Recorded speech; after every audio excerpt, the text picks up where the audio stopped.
Om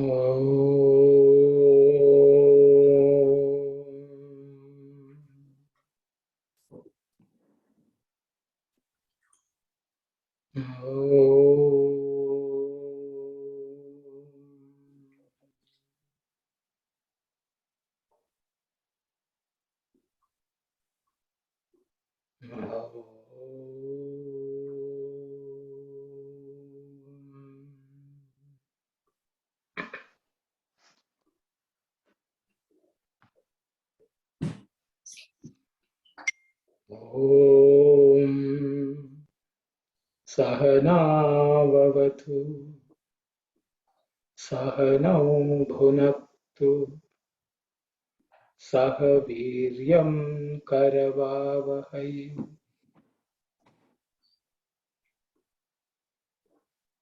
Tejasvinavadhitamastu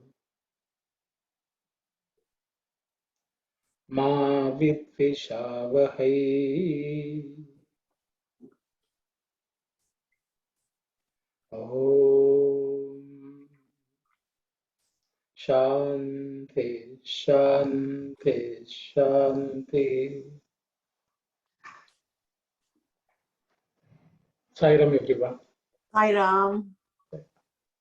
I received some feedback last week that I covered too much material, and I also went a bit too fast. So what I will suggest is that if anyone has any question, you can interrupt me anytime. That way, if there is some material which is being covered and I am not explaining it clearly, please stop me. You can put your hand up or you can ask the question and I will address it then and there, so that there's much material being covered sometimes. And I also spoke about a few things for which there were no slides, nothing to look at. So I will just go over some of the material today, because if anyone is interested, you all can. And it's in the I'll save it in the deck also, so you will have access to it. Okay, so we are going to I will just go over the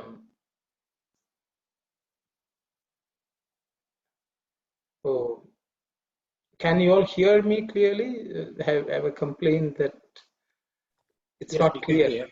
Very clear. Okay, thank you very much, brother.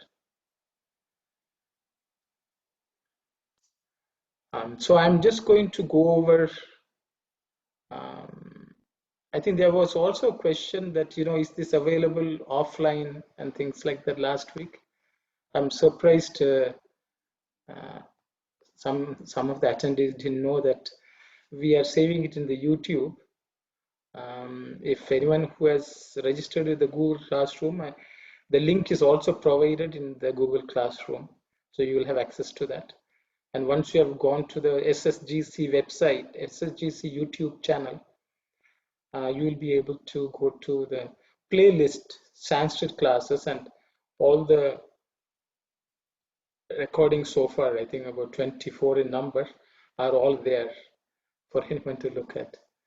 And if you find anything missing or any issues, please, you can always ask me. Thank you. So I'm just going to go over the Bhojana mantra, the mantras, which are the shlokas from the Bhagavad Gita, which we chant before having our meals. I'm just going to go over it once and then we'll move on. Brahmarpanam, Brahmahavir, Brahmatnau, Brahmana Hutam. Brahmaiva tena gantavyam, Brahma karma samadhina. And just to chant it properly. Brahmarpanam, Brahmahavir, Brahmagnau, Brahmanahutam, Brahmaiva tena gantavyam, Brahma karma samadhina.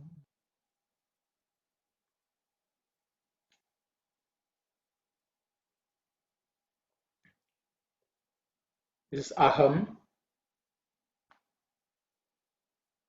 Vaishwanaro Bhutva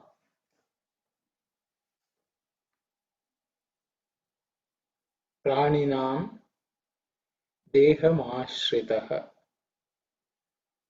Pranapana Samayuktah Pachamyannam Chatur Idham Aham Vaishwanaro Bhutva Praninam Dehamashritah Pranapana Samayuktah Pachamyannam Chaturvidham. So those were the two mantras or prayers which we looked at last week.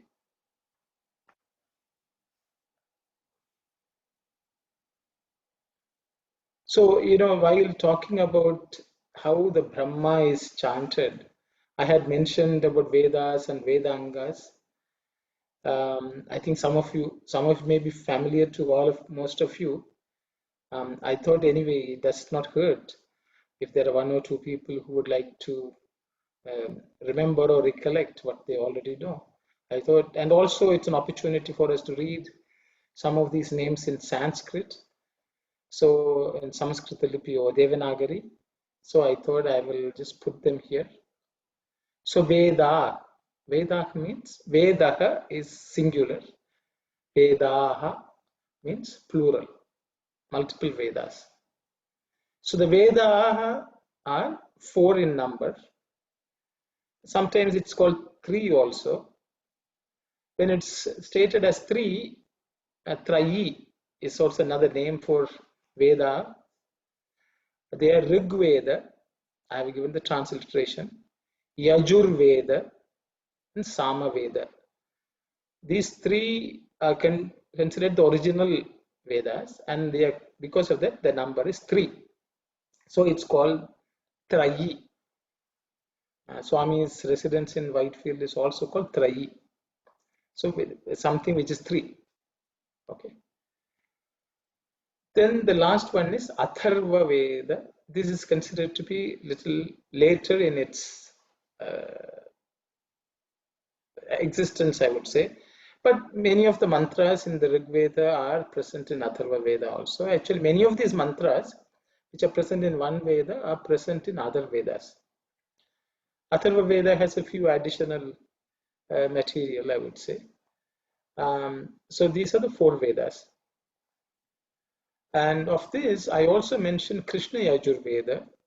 So the Yajur Veda, I don't want to go into too much detail into what each Veda is, Rig and Yajur and all that. But Yajur Veda is generally related to more Yajna mantras, as how the Yajnas are performed. And Yajur Veda became 2. And there's a story of how Yajnavalkya was involved in this, but I will not go into the detail of how the Vedas became 2, because he went to a guru and studied, and he became very proud of his knowledge. And he was questioning his guru. So the guru told you, give back whatever you taught. So he's supposed to have vomited everything out. Okay. Whatever he learned, he vomited out. It means he purged himself all that. And that, so what he purged, apparently, titri birds. Some birds went and ate it. And because of that, they were knowledgeable of the Vedas. And that became the Taittiriya Samhita, Taittiriya Aranyaka, Taittiriya Upanishad, all of them. So that forms a large part of the Krishna Yajur Veda. So that was Krishna Yajur Veda. Then Yajnavalkya went and he performed Ashwalayan actually. He worshipped the sun god, and he got back all the knowledge directly from the sun, and from that came the Shukla Yajurveda. Shukla means white, Krishna means dark, black. So Krishna Yajurveda and Shukla Yajurveda. So I was referring to some text, a subtext, or a text which is part of Krishna Veda. I mentioned, so I thought I will just provide it. So once these two come, there are 5 actually now in number: Rig Veda, Krishna Yajurveda, Shukla Yajurveda, Sama Veda, and Atharvana Veda. So you can even say there are 5 numbers now. So that's just by way of introduction. So then I spoke about Vedangas. So these Veda 4s have limbs. Anga means Veda, Anga, Vedangas. Veda plus Anga. There's a Sandhi. I have not broken it here, but I think Da becomes the plus A. The Veda, Anga, A. That the and A becomes Da, Vedanga. Again, it's plural. Vedanga means one limb. Vedangaha means multiple limbs, plural. Okay. So the Vedangaha are 6 in number. So anyone who learns any Vedas, they have to learn these Angas also, only then the study is complete. So the Vedanga, there are 6 in number: Siksha, Vyakaranam, Niruktaha, Jyotishaha, Kalpaha, and Chandaha. Okay. So these are 4 things which every Vedic student has to learn for the Vedic learning to be complete. Siksha is phonetics, how some things are pronounced, how it is chanted, all that comes under Siksha. And there are many texts, there are multiple numbers given, and there is many rishis have written, and then people have compiled them also together. But so there are many Shiksha texts. Okay, Shiksha. The next one is Vyakaranam. Vyakaranam is grammar. Okay. Niruktaha means etymology, means words, how a word is forms, and how the word can be broken into, to understand the meaning also is covered under Niruktaha. Okay. Niruktaha means what is not stated, to study that. It's Niruktaha, you can say. So it's the etymology. Okay. The roots of word, the roots of every single word is studied. Okay, and so on. Jyotisha is, today people may say it's astrology, but it includes astronomy also. That which makes everything, enlightens everything, is Jyotisha. Jyoti is light. So that casts light on everything is called Jyotisha. So any body which emits light is studied. The stars and the suns are studied. And the reflection of those lights are also studied. That is what makes everything in this world viewable. We can see. So anything which gives clarity is also Jyotisha. Kalpa is how yajna is to be performed, how rituals have to be performed, the rules and regulations, the methodology, all that is covered under Kalpa. Then Chanda, it's poetic meters. Means the Vedas have various meters. Each mantra has a meter. Like the Gayatri mantras have what's called a Gayatri Chandas, which means there are 3 lines of 8 matras. So they become 24 matras, which is the Gayatri Chandas. Or you have the Anushtup Chanda, there are 8, 8, 8, 8, which is the most common one, like the Bhagavad Gita shlokas which we chanted come under what's called Anushtup Chanda, and so on. I don't want to go into too many details. I myself am not an expert in that. So, but just for our purposes, if you understand what the Chanda is, it is study of meters, because the matras matter a lot in the chanting of the Vedas. Okay. Then I also made a mention of I used a word called Pratishakya. Okay, Pratishakya. Pratishakya, these are manuals which comes with each shaka of the Veda. Shaka is a branch. So every Veda has multiple branches.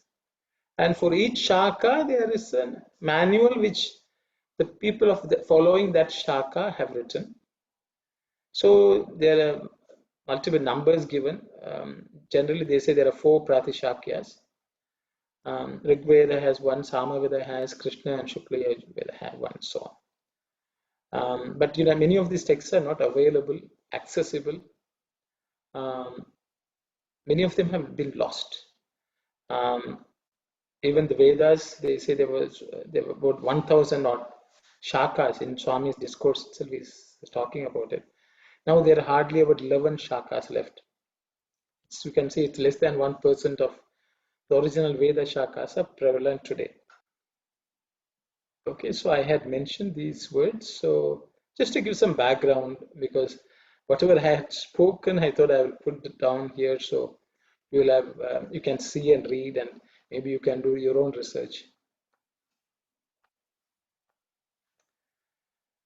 So I mainly talked about pronunciation of the word ha, because Brahma, okay, in compounded letters. So the thing is, wherever ha joins another consonant, how should it be pronounced was what we discussed. Okay, so I had talked about 3 types of 3 schools of thought prevalent today. So I thought I will just put it down. We will not spend too much time, but I thought anyone who is interested should have access to it.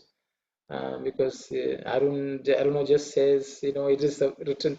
Because there are many times when you ask someone, they will say, no, it's written in the Shastras, which they have heard from someone else. And no one really delves deep and finds out what is said. People keep on repeating what somebody else has said, and that is how sometimes knowledge gets distorted also. So I had this I should say disease of trying to search for the source, studying it and reading it just for my own clarity, because I think we have to make our effort to study with some rigor, and Swami does the rest to explain and provides us the means also. So I had mentioned three sources, 3 schools of thought. So I will just mention. I first mentioned Panini. So Panini is the you can say the father of modern Sanskrit or classical Sanskrit as we all read today.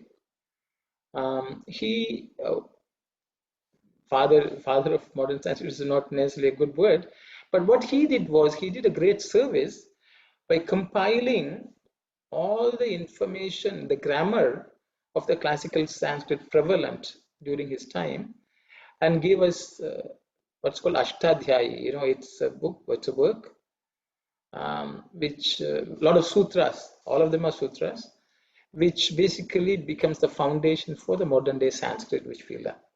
The commonly used Sanskrit, which not from the Vedic Sanskrit. Vedic Sanskrit is generally called as Bhasha in Veda itself.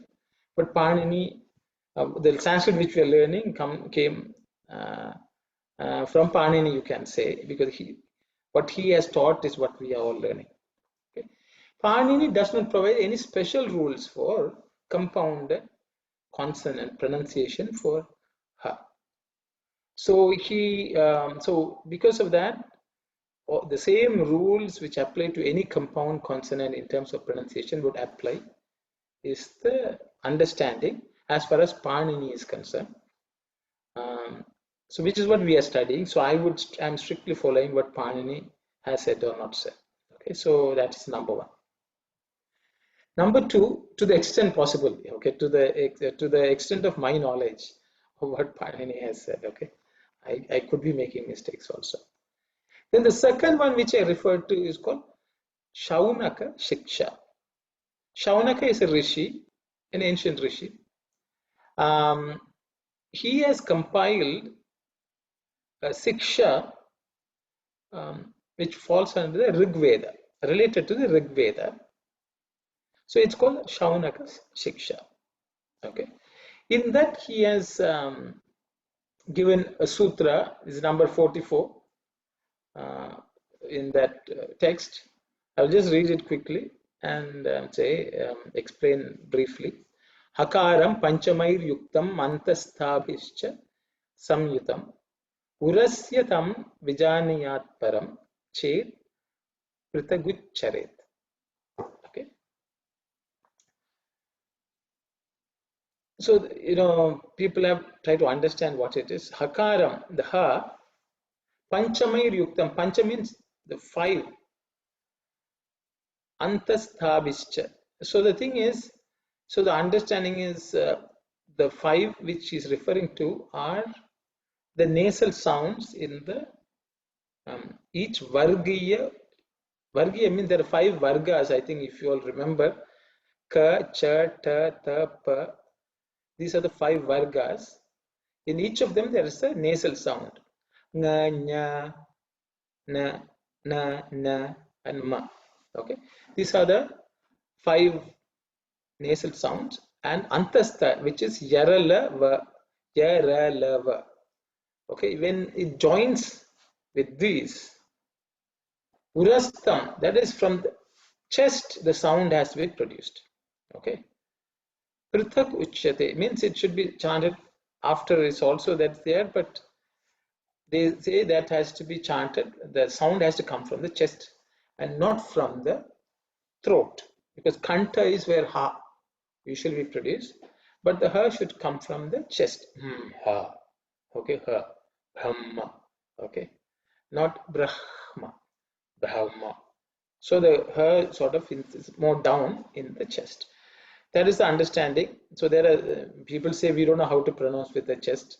That's a separate discussion. But because I mentioned these, because these are the only instances in the text available today where compound ha is mentioned, discussed. Okay. Sorry for making it too detailed. I don't know whether you all are interested, but I thought anyone, 1 or 2 people who may be interested, so I thought I would just go over quickly. So then I talked about Taitriya Pratishakya. So Brother Vimalesan, please. You can ask, brother. You have to unmute and ask. Unless it's a mistake, Brother Vimalesan.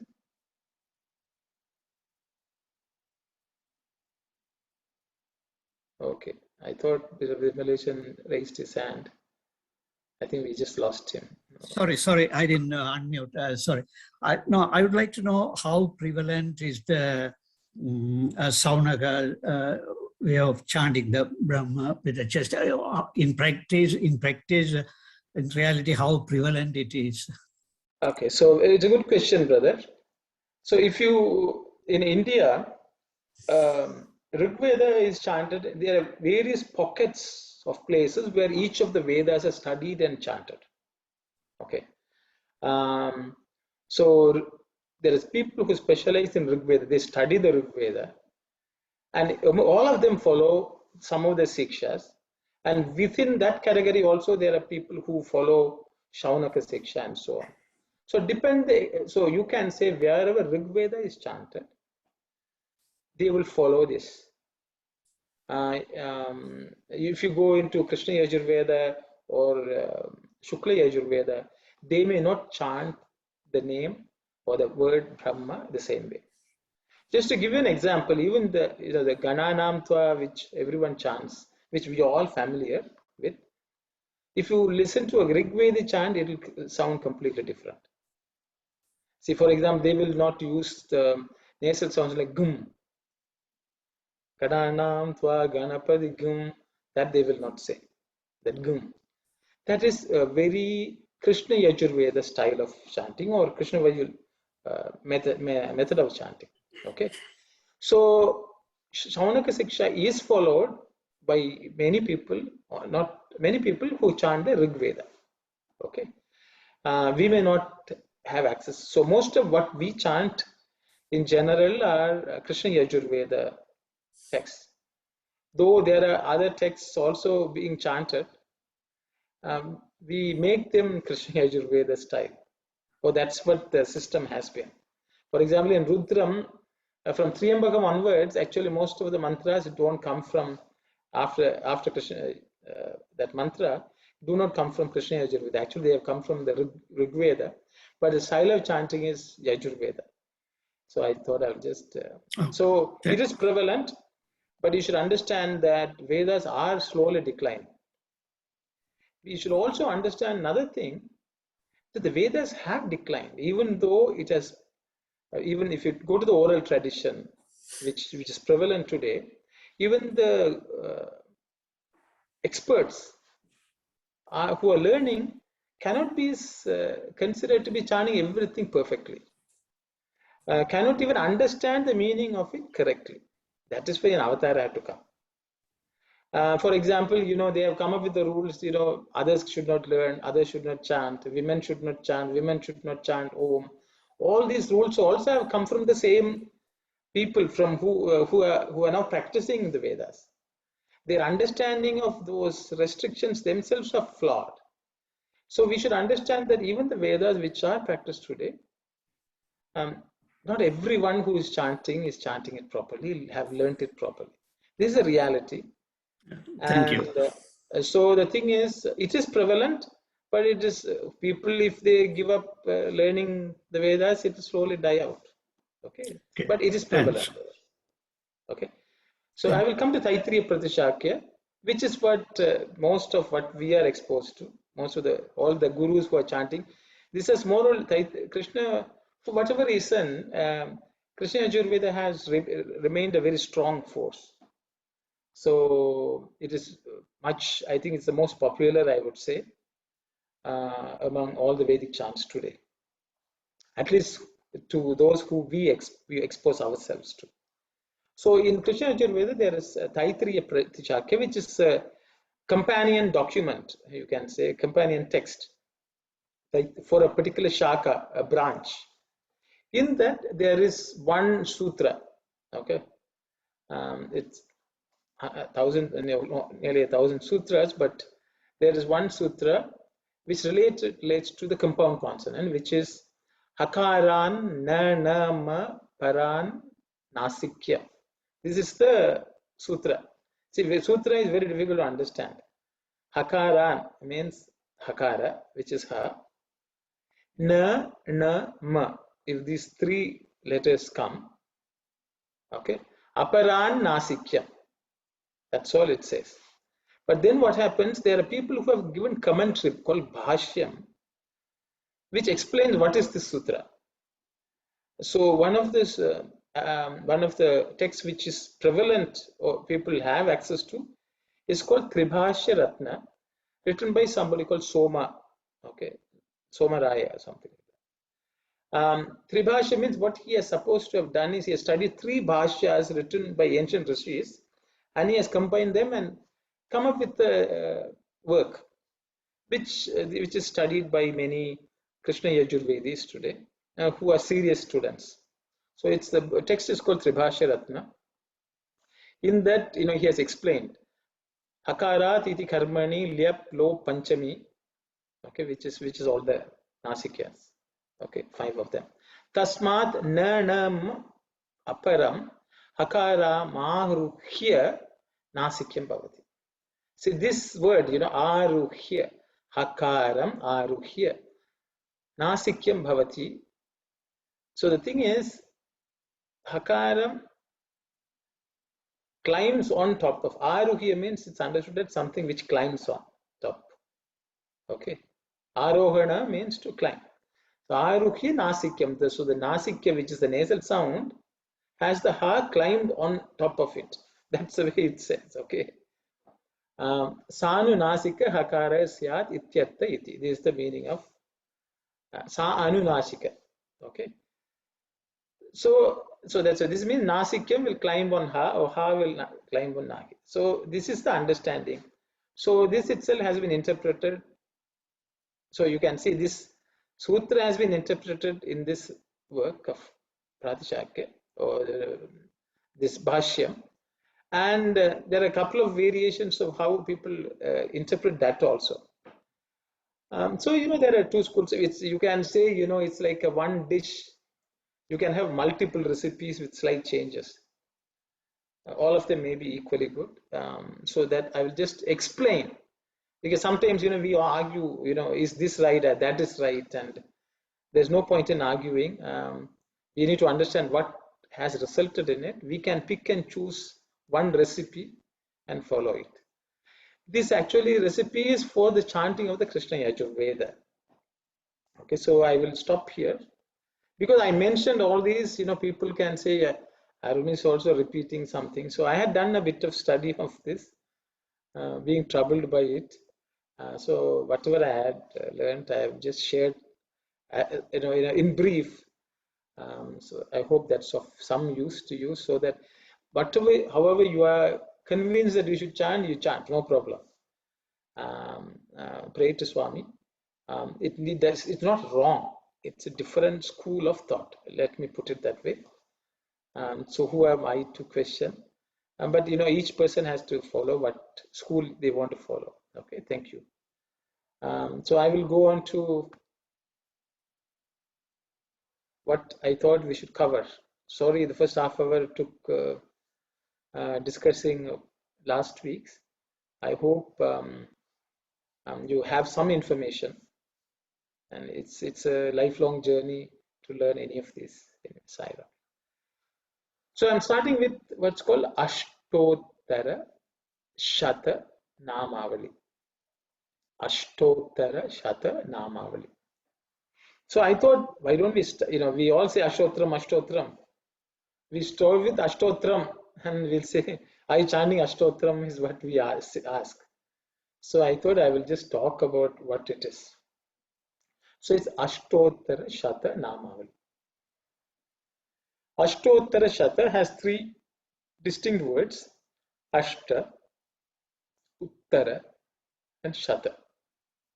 Namavali has two words: Nama and Avali. Okay. Ashta means 8. Uttara means plus. 8 plus Shata is 100. In Sanskrit, all the numbers are read from, if you write 108, so you start from the right side and then only you read a number. See, for example, in English, we'll say 108 means we'll say start from this side, 108. In Sanskrit, actually, you start reading numbers from right to left. Okay? Because even when you add, you always proceed from the right side. So reading of a number also goes from right to left. Okay, the normal text is written from read from left to right, but numbers are written and read from right to left. So, for example, if you say Ekadasha, Ekadashi, Dwadashi, Trayodashi, Eka is first read. 11 if you write, or 12, let's say 12, 1 and 2. So how it is read is Dwa, which is 2, Dashi. So 2 and 10, 3 and 10, Trayodashi, Chaturdashi, 4 and 10. Like that only, all the numbers are read in Sanskrit. So you can say how scientifically even reading of numbers is there in Sanskrit. Okay. So when you write 108, so they start from the rightmost digit, which is 8, Ashta. So two words are used in Sanskrit, either Uttara or Adhika, means more. Okay, 8 and more 100, like that, 8 plus 100. So there are two ways you can say Ashtottara Shata, 108. You can say Ashtottara Shata, or you can say Ashta Adhika Shata. Two ways of reading a number in Sanskrit. Okay, so Ashta means 8 plus Uttara, Shata means 100. Okay, 8 plus 100 is 108. Nama is name. Avali means a series, a line, something which follows one after the other is Avali.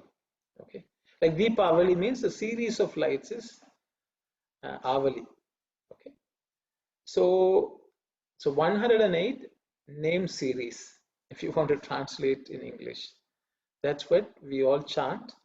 So that's what we are going to cover because it's very popular. Everyone chants it.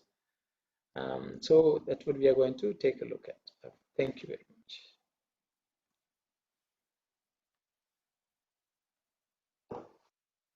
So we will start with the first name. Okay. Om Bhagavan Shri Sathya Sai Babaya Namaha. Make sure that the first letter is Bha, which is an aspirated Bha sound, which is the fourth letter in the Pa Varga. Because we may, people are not familiar, especially I would say people who speak Tamil, we will say Ba. It should be Bha. Bhagavan Shri Sathya Sai Ba. See, this Ba is different from that Bha. Okay. Babaya Namaha. The transliteration is given. You can see BH, Ba, and BA, Ba. Okay. Practicing is good. Then you will perfect that sound. Because this Bha comes in Bhava, Bhaya, Bhava, Bhajan. Okay. All of them, this Bha comes. So I discussed about fourth Vibhakti last times. Two. To that Bhagavan Sri Sathya Sai Namaha.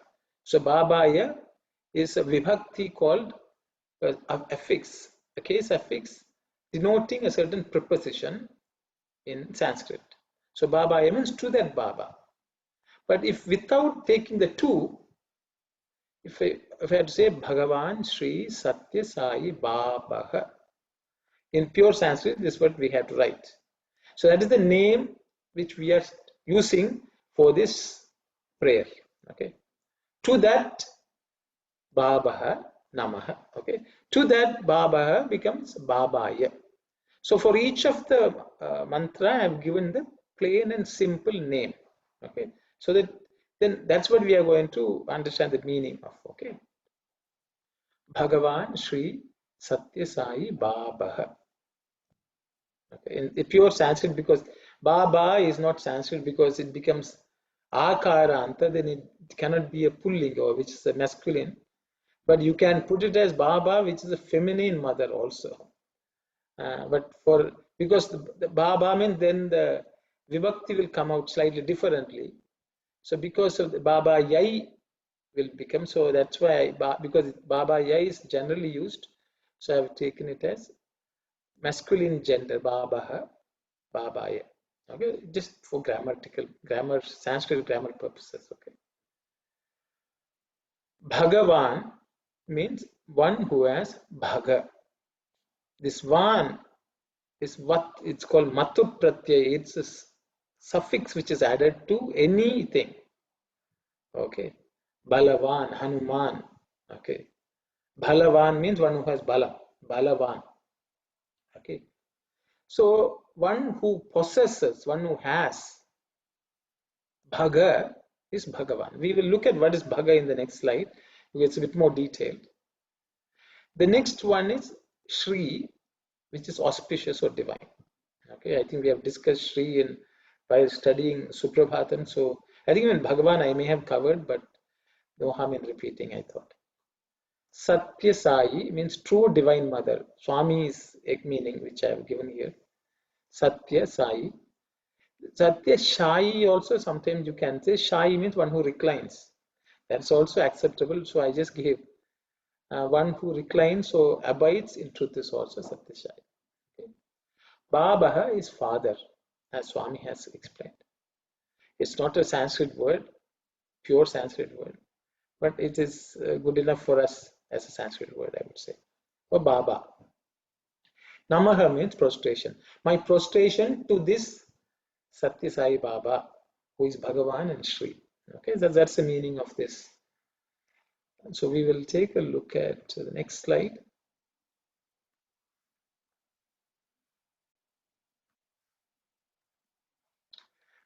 So I will just talk about the name Bhagavan. Swami has, there are a couple of discourses where Swami has explained this Bhagavan. And I was able to find something in the Vishnu Purana where it explains. In Vishnu Purana, it basically explains what is Bhagavan as Bhagaha Asya Asti iti Bhagavan.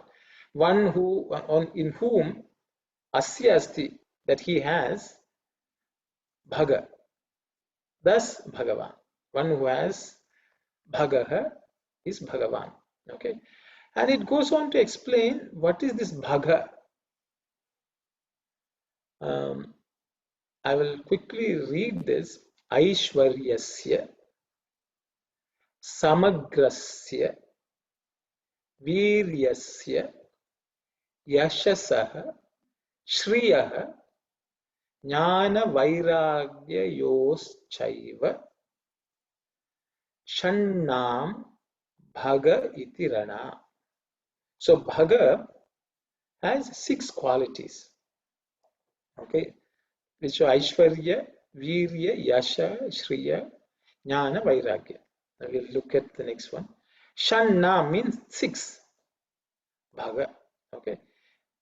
Cha eva means all these. Samagrasya means they are all in resident, you can say. Okay. So I will just look at one more slide. I'm just giving some meaning of each of them. The 6 qualities Bhagavan has, which is Bhaga. Actually, Swami himself has gone on explained this in a couple of discourses. Aishwarya means whatever belongs to Ishvara is Aishwarya.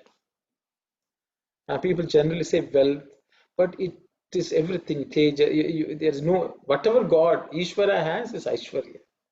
That itself is an ocean. But let's leave it as divinity, the state of Ishvara. Okay, being an Ishvara itself is a bhaga. One Bhagavan has that Ishvara state, all characteristics, attributes in him. Virya, Virya means vigor, splendor. There's energy, light, which spreads out, with strength and vigor, enthusiasm. It's all positive things which make things happen in this world. Viryam is present in Bhagavan. Yashas means fame. He'll be known all over the world. His fame will reach far corners of the world. Shri. I've used the word wealth, but it is divinity also. It's divine wealth. All Lakshmi is present with that Bhagavan. Jnana is jnana is knowledge. Okay, supreme knowledge, the knowledge who one is, that one is Atman. That knowledge should be present in the Bhagavan. Last one is Vairagya. Vairagya means dispassion, detachment. She will be unattached to anything in this world. Such a person is Bhagavan.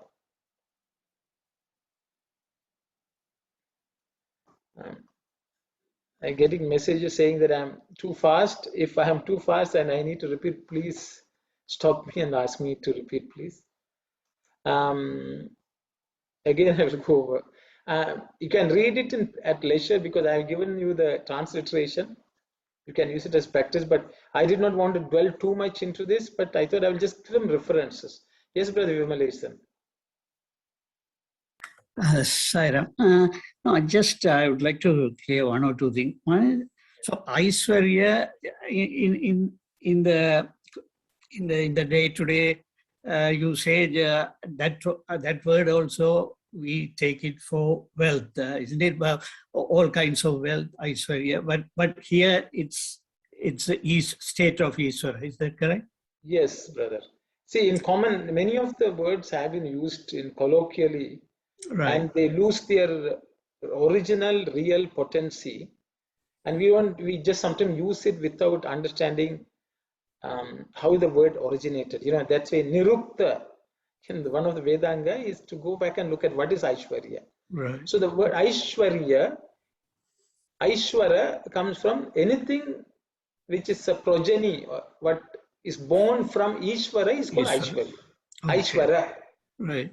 Aishvara means anything which is born from Ishvara. Okay. For example, you can call Ganesha Aishvara. Aishvaraha. Subramanya, you can call Aishwaraha, means he is the son of Shiva. Right. So Ishvara's child, progeny, anything which is born from Ishvara is called Aishwaraha. Okay. So Aishwarya means the qualities which such a person will have. Okay. So it can also mean all the qualities which are born from Ishvara is also Aishwarya. Okay. And one more question. You just mentioned the Baba, the word Baba is not typically a Sanskrit word. So is it from Hindi or Persian, some other distinct origin? So original sound, the sound, even though I said, when I say it's not in Sanskrit, in classical Sanskrit, this is not there.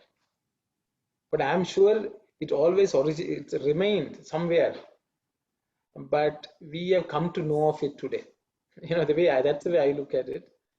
So Baba, even though there is we cannot trace it, we can consider it a Sanskrit word, but it's not prevalent in today's Sanskrit, sir. But you can say that it's like Sanatana Dharma, that sound bank is the real Sanskrit.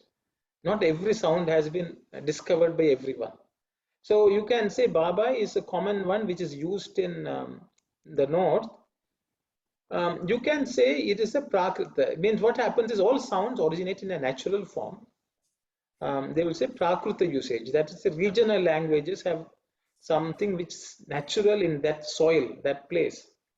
So sounds come from there also. So I would say Baba is a common name which is prevalent in the North India. I wouldn't say it came from the similar words could be there in other languages also, but they could have been prevalent from naturally also. Okay, right. Okay, and one more question quickly. Now, the very first nama, the nama, Om Bhagavan Sri Sathya Sai Baba, in various, in so many, YouTube clips or in lyrics, there has been different ways. Either Om Bhagavan Sri Sathya Sai Baba, just as you have put it here, or some put the Sri before, Om Sri Bhagavan Sathya Sai Baba. In some, Sri for both Om Sri Bhagavan Sri Sathya Sai Baba. In some, they omit Bhagavan altogether, Om Sri Sathya Sai. So the four ways of, so is all okay, or so which is better? Or? I see in Sanskrit you can put the words however you want. They all mean the same. However, Swami has signed his name as Bhagavan Sri Sathya Sai Baba. So because of that, we go with that. And for example, Sri Sathya Sai is the way Swami signs his name. So we do not put the Bhagavan between that Sri. Okay. But if somebody wants to say Om Sri Bhagavan Sri Sathya Sai Baba, I think it's okay. Sri Sathya Sai is the way Swami has written. So we keep that name intact. For example, the name is supposed to be Sri Sathya Sai. That's the way Swami writes it. So it may be my personal preference is not to put the Bhagavan after Sri. And the Sri actually, Bhagavan itself is divine. God's name is Bhagavan. It does not need a Sri. But Swami says Sathya Sai is the name given to this body which Swami took. So the Sri has to be attached to that physical body to denote that the divinity within that is Sri Sathya Sai. So the Sri Sathya Sai, it's maybe nice to have them together. Right. That's my personal preference, brother. Yeah, but that sounds okay. Thank you. It's not that it's superior. I have my own logic to use something. I will just leave it at that. Thanks to Sister Dharani, I corrected this spelling mistake. Always. Thank you, Sister. I've corrected it. I will again transposition error. Yes. When you're dyslexic, I guess it happens. Sorry. No, actually, when you are typing without proofreading, it's a problem. Thank you. Okay, so Brother, I think, I have a question, brother. yes. Like in North India, they use Shri. This is Sri. Is there a difference because in front of a man's name and a woman is Srimati and Shri? So how do you separate the divine from the regular person, Shri? Very good questions, sister. Thank you.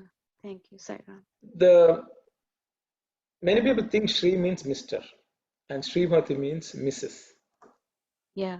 In India, the word Shri is attached. Even when you address somebody, is to remind ourselves, see the divinity in that person. Even though that person by nature may not have the divine qualities, the Shri is always applied so that you see the divinity in that person. Shri Mati is also Shri. Okay, Shri Mat means one who has Shri. Okay, so it's not too different in terms of meaning. So Shri Mati. So you can case Shri Mat. So in some, generally when you say address a person, a human person, you would use the word Shri Man or Shri Mat. Okay, Shriman or Shri Shriman. Man. Okay, and the Yeah. feminine version of that is Shri Mati. Mati. Yeah. Okay, so generally when you address a human person, you would say Shriman so and so, Srimati so and so. So that is the proper way of doing it in Sanskrit. Because we do not equal that person as Shri. God, that person is not divine. That person has divinity, Srimat, Srimati. Got it. Whereas when we say Sri Sathya Sai, Mm-hmm. he is divine. So this is the subtle difference in the use of Srimat and Srimati. But in common usage, people have abbreviated Sriman as Shri so and so, Shri so and so. Then you try to use it like Mr. Mr. is, abbreviated as MR. So the way Sriman is abbreviated as Shri. So this is the usage. People just use, sometimes they don't know why they will use a Mr. and Mrs. Yeah. and use Shri and Srimati. Actually, it should be Shriman or Shriman. So Shriman is the word. Shriman means when you call somebody, you say Shriman. So Srimati and Srimati. When you call somebody, you will say Srimati. But when you write the person's name, you will say Srimati.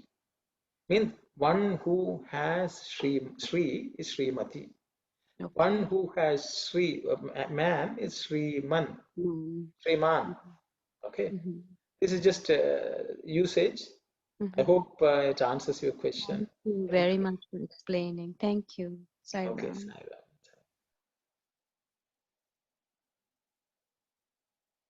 So the first name, I think all of us okay. I spent a little extra time on the first one because the Bhagavan is very important that we understand. Whenever we say, we should know that who is this Bhagavan. One is a simple translation is God, but what is this God? What all the qualities of God?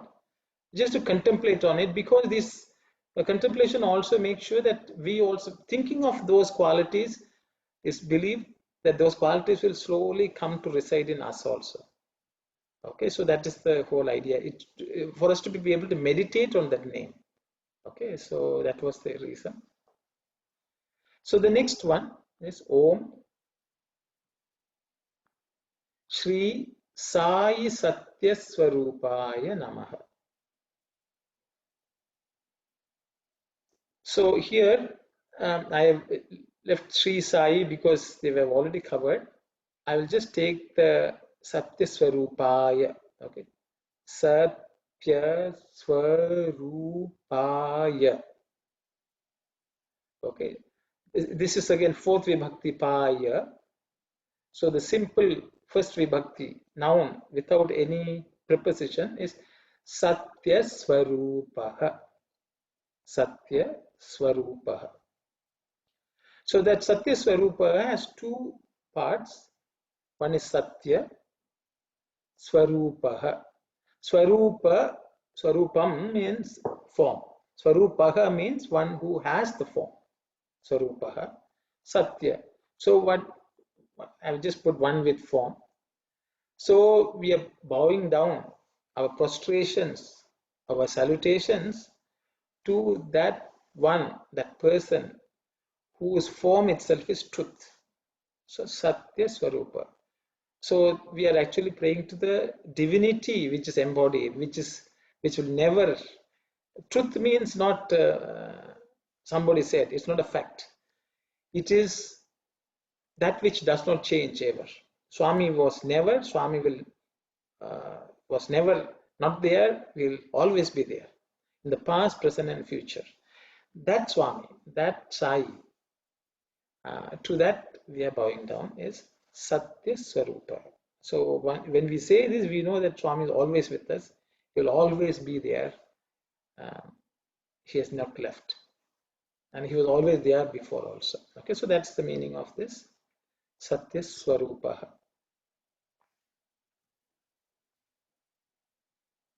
The next one is Om Shri Sai Satya Dharma Parayanaya Namaha. Just watch the dha. That is the fourth letter, is the tha varga, which is aspirated. Satya Dharma Parayanaya Namaha. This Parayana also we should make sure it is Parayanaya, not Parayanaya.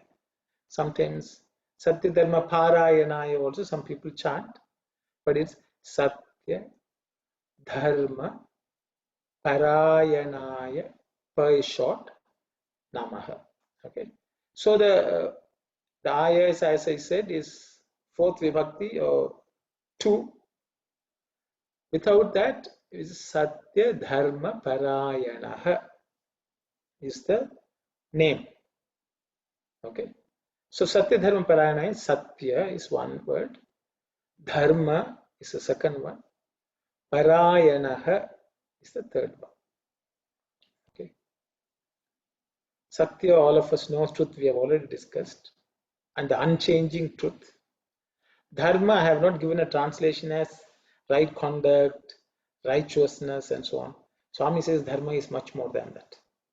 It should not be translated, is what Swami has said in one of the discourses. So it is Dharma. It can be duty, it can be righteousness, it can be right conduct. All of it is encompassed in that word, by that word. That which supports everything in this world, dharayati iti dharma, it says. Dharayati means that which supports, protects, looks after everything is dharma. Okay. That which gives the quality of anything is also dharma. Okay. So, Parayanaha, one who is the last resort. Okay. Parayana means one is that is the end goal. That is the goal also. That is the objective. That is what we reach. The goal of life is also Parayana. Filled with. So the one who is filled with Satya and Dharma is also Parayana. Okay. Multiple meanings are there. There are 30, 40 meanings, but I'm just saying, basically it means is Satya and truth reside in him. Satya and Dharma reside in him. Satya and Dharma is him. And the objective of Satya and Dharma is also him. To that person, we are prostrating. Satya Dharma Parayanaya Namaha. You can make sure that Na is also Na is the Ta Varga Na, which is cerebral Na. The tongue should be pointing upwards. Na. Satya Dharma Parayanaya Namaha. Yes, brother Dasan, you can ask. So, Sairam, brother, the people say the truth and the dharma is a two eye. Can you please explain more how this coordination with the truth and the dharma, please? Thank you. See, the two eyes is when they say without either one of them, one cannot see. Okay.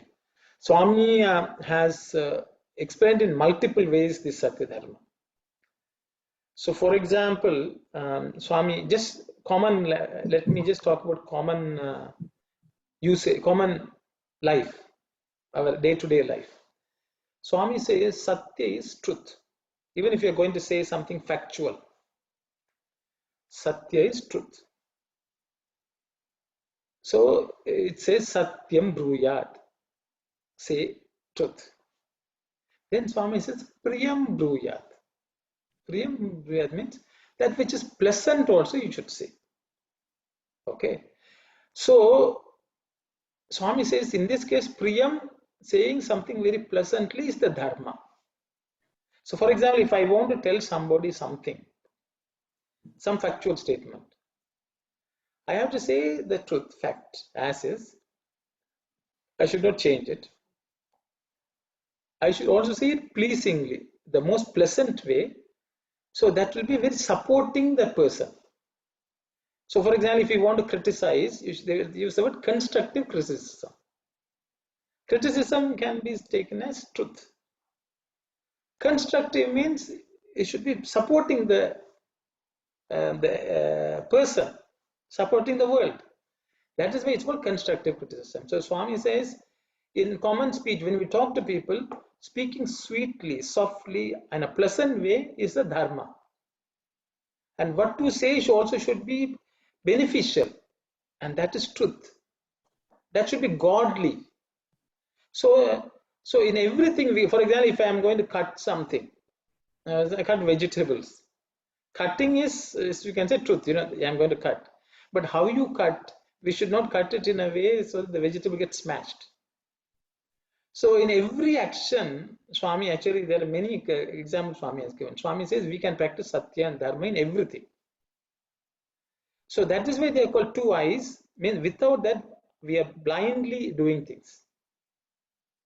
We are not paying attention to the facts. We are not paying attention to how others will take it, whether there's anything beneficial from me speaking. If one of them is missing, everything is lost.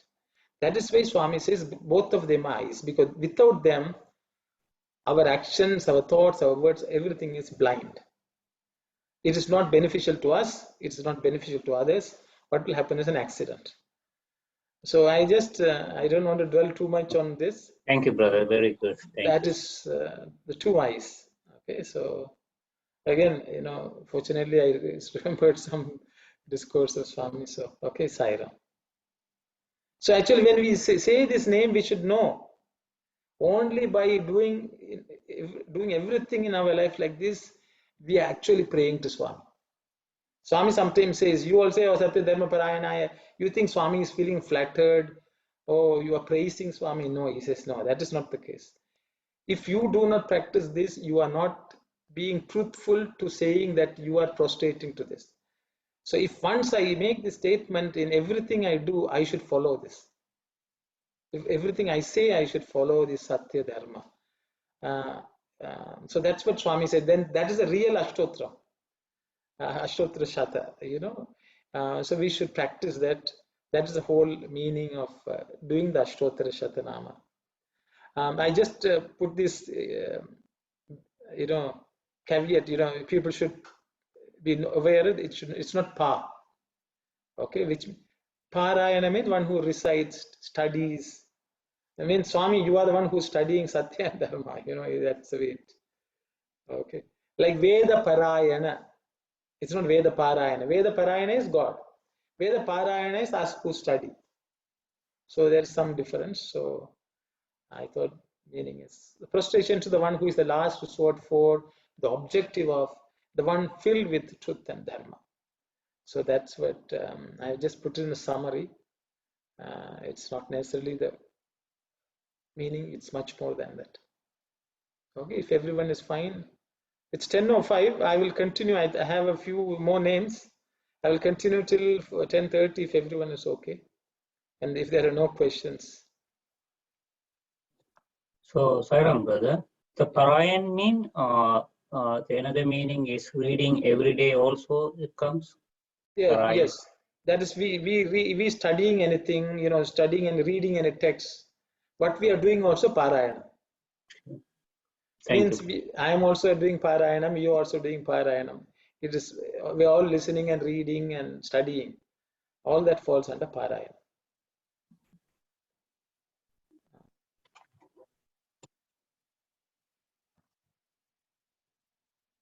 Some of them I have not gone on to too much detail, but if you have any questions, you can ask me.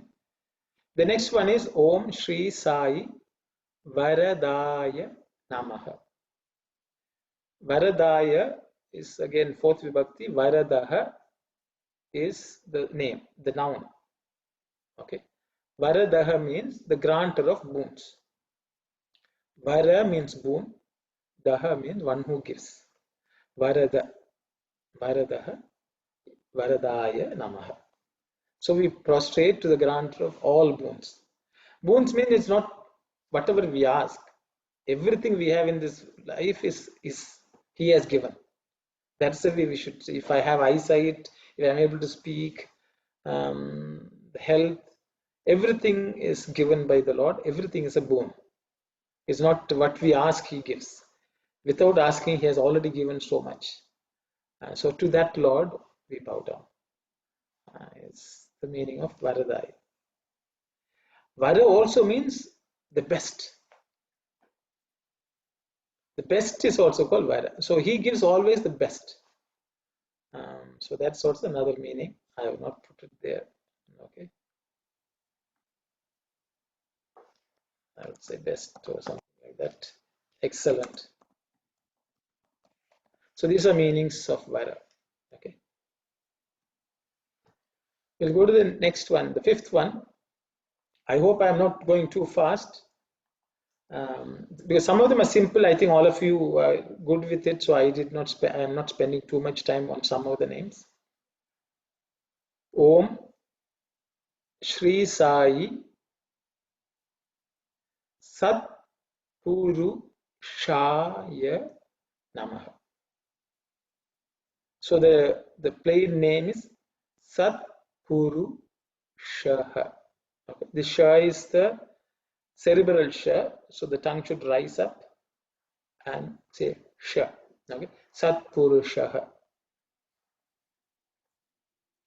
Sat is again truth. In its original form, like Sat Chit Ananda. Sat means that which does not change. Usually Sathya means that which is Sat. Yaha Sat. Whatever is Sat is Sathya. But Sat is the original thing. Sat Purusha means person. A man is the translation given. I would use the word persona, which is Swami himself used in a couple of discourses. Purusha means persona. Means there's some divinity attained to that. Okay. So prostration to the one who is truth personified, whose form itself is the truth. It's no different than Sat. Okay, Sat Purushaha. Because the only real Purusha is also, you can say, everything else in this world is feminine. And so that's also Swami has said. So we can even take it that way. So he's the only man in this world. He's the only person in this world to whom we are all wedded. So that way also we can take it.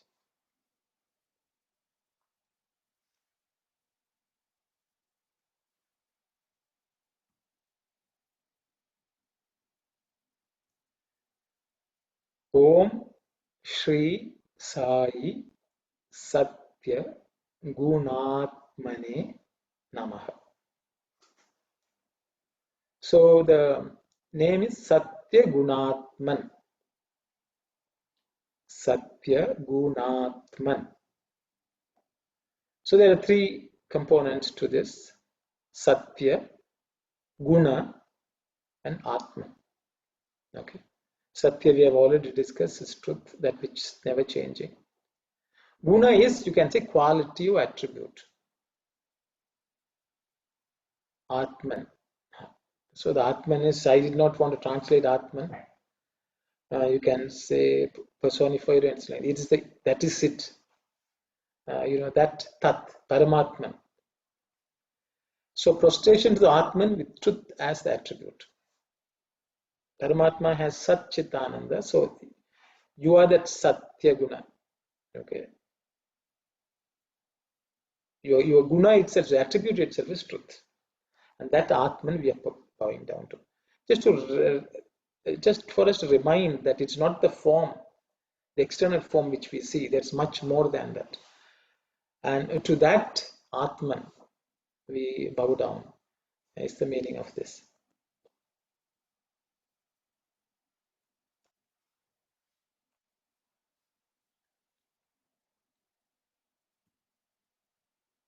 Om Shri Sai Sadhu Vardhanaya Namaha. Just look at this.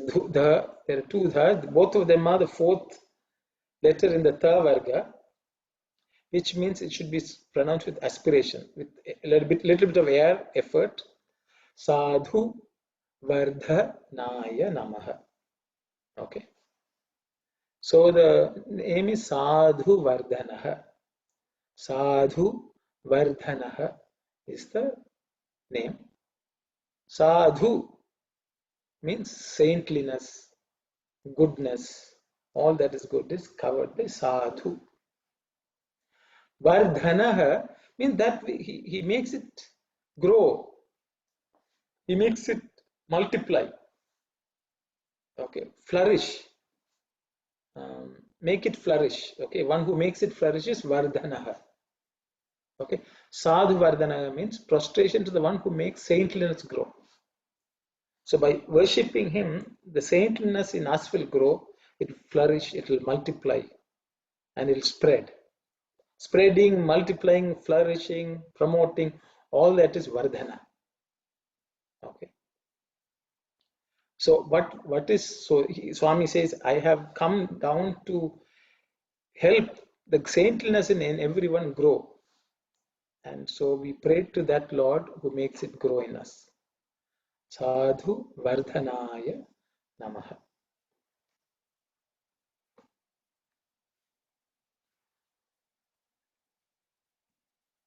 The next one, Om Shri Sai Sadhu, again same, Jana Poshanaya Namaha. So the name is Sadhu Jana Poshana. Sadhu Jana Poshana. Okay. So there are three components to this word. One is Sadhu Jana. Oh, sorry.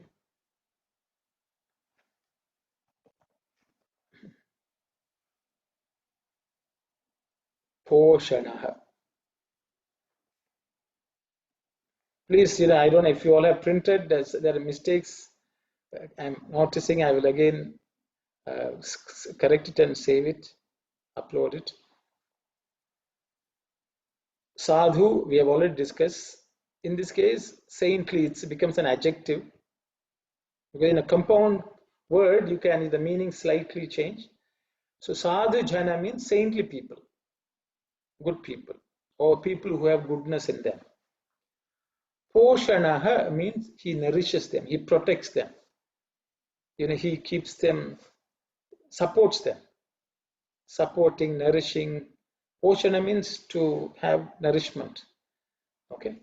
Sadhu Jana Poshana means he will nourish them. He will give them all that is needed to be living. So one who supports them. Prostration to the one who nourishes saintly people.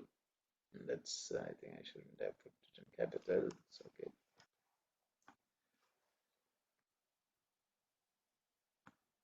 Okay, so I hope it's okay. Sadhu Jana Poshanaya Namaha. We'll go to the next one.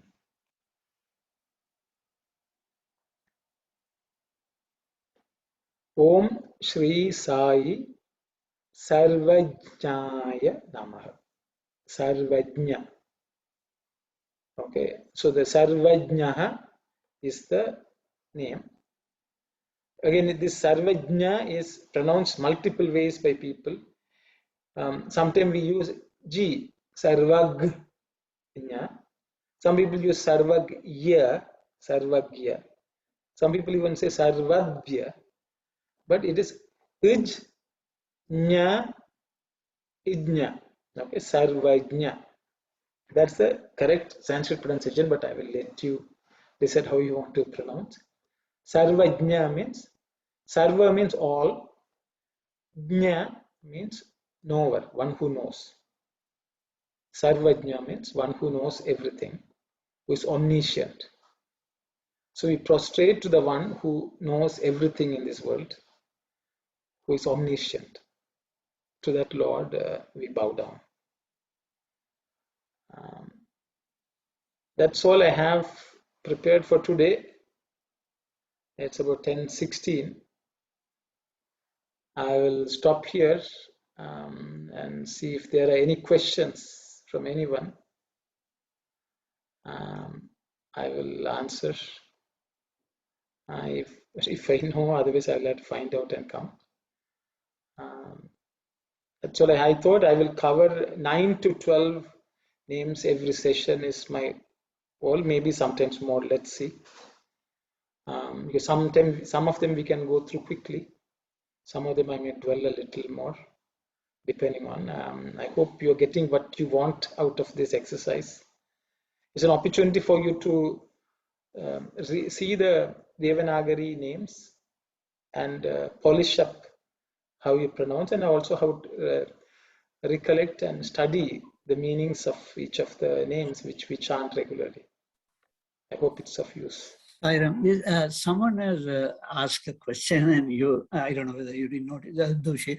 Who composed these? Is one person composed the Astotram, or just? Yeah. I think, brother, it's one person, but we really don't know who the person is.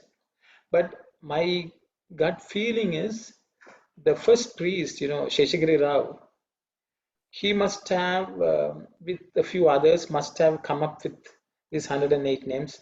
It may have been a collaborative attempt by a few Pandits who were involved in establishing the prayers in Prashanta Nilayam. That's why we don't have a single name. But I think there could have been a few of them who would have come together to compose, put this together, is my understanding.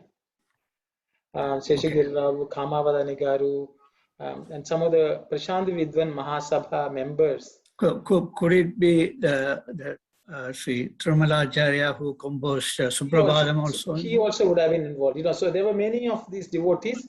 They were all very active during the Prashant Vidwan Mahasabha times. Okay. And I think it may have been a combination of a few of them, is my understanding, brother. Okay. But many people have asked, and I have also tried to ask this question, and I have never found an answer for it. Okay. But Thirumalacharya could be one, because he's the one who composed Suprabhatam. Yeah. Sheshagiri Rao, he was the first priest who established the procedure of praying to Swami in a ritualistic way. So he also would have had a hand in it, and he may have consulted the other Vedic scholars also. And the Sri Subramanya Shastri who was revealed the Sai. Yeah, so Gandikota Subramanya, they were all part of the Prashant Vidwan Mahasabha. Oh, okay. So there was Bhairagi Shastri, there was Kamavadani Garu, there is Gandikota Subramanya Shastri. Then there were a few others whose names we have not known. They were very active during the initial stages. Okay. Okay. Sairam, uncle. For number 2, the second name, could you also, how it says Sathya Swarupaha? Can you just say Satya Rupaha? Or what's the difference that the Swa has? Swa basically means wants to own. Swa means own form. Okay. So generally, when we talk to anything divine, Rupa is an external, Nama Rupa relates to the external world, whereas Swarupa is the inner self. So generally, in most of the prayers, we use the word Swarupa. So we do not pay too much attention to external form, which is Rupa. So this is my understanding. So Swarupa is one's inner self, It's not even form. Sai Ram, Yes. this is Sapo Auntie. Could it be embodiment?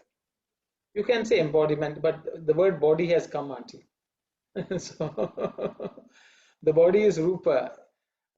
See, in English you will not find an equivalent term.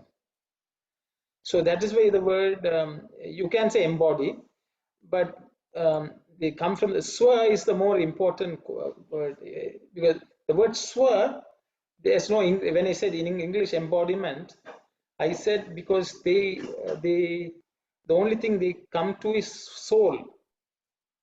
But the soul is not given the same interpretation as a swa, that Atman. So the Atman is Swarupa, Swa. So that's why, like Swadharma. Dharma relates to the external world. Swadharma means one is inner. So it relates, points inwards. That is why Kalyani is, the word Swarupa is used, because it points inwards. Okay. Within us as well as within the Lord which we see.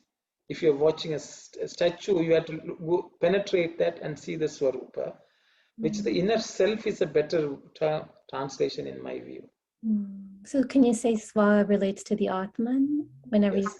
Yes. Okay, so Swarupa means there is no real form for the Atman, but it's just... Exactly. Okay, so that's all I can say, sorry. Embodiment is, I think, which Auntie said, is generally, that's personified, is the, I think, embodiment, I would say. But Swarupa points inwards. It's not an external manifestation. Okay, that's my understanding. Thank you. And for number 3, for the word parayanaha, Yes. can you split that up into para and ayana, or like, is that? Yes, para and ayana. Okay. Ayana means that which moves towards something. Okay. Para ayana means that which takes one to the Lord, like Rama ayana. Rama ayana means the journey towards Rama. So you can also say the journey towards para. Okay. Para means like that? So, pardon? Para means... Para means the other, supreme. Oh, okay. Divine, Paramatman, all that para means, Iha para, Iha means in this world, what we see, para is otherworldly. There are multiple meanings. Para also means the supreme. So that which takes us to the supreme. So you can say Sathya, Dharma. That way I use the word objective, as last resort. Everything has to reach that place. It reaches, okay. So the word para, ayana, yes. Okay. I did not want to dwell too much into, but you asked the question, so I sent this. But the ayana, the na becomes na as soon as the para is added. Otherwise, the na is this na should be the tavarga na. So there are rules in Sanskrit for that also. As soon as this ra comes, this na, it becomes na. Otherwise, it is ayana, means it has this na. Okay. So there are some grammatical rules when words come together and so on. Okay. So para, ayana, also another way you can split it. Yes. Thank you. And so if everyone is okay, there are no other questions, maybe we'll close the session for today. I hope I did not rush. But please stop me. If I'm just running off, or if I've not put something here, please stop and ask me. Okay. Thank you very much, Saira. We'll close with some. Yeah, before you close, just one announcement for today. Today we are having the Global Ahanda Bhajan. It's starting from Saturday today, 5:15 p.m. and to next day, Sunday, 6 p.m. Thank you, Sairam. Sairam, thank you very much. And I don't know whether anyone who attends the study circle is here. Tomorrow there will not be any study circle. Unfortunately, I forgot to announce it at the last session. So tomorrow there will not be a study circle, Sairam. We'll continue for next week. Pardon? Sorry, like the announcement you guys made, is it a virtual we're talking about Akhand Bhajan or in person? It's a in-person global Ahanda bhajan, as well as we are live casting the bhajan, but it's in person at Scarborough Sai Center. Okay, thank you. Thank you. Yes, Saira. I see a comment from someone. Thank you. So we'll close with prayers.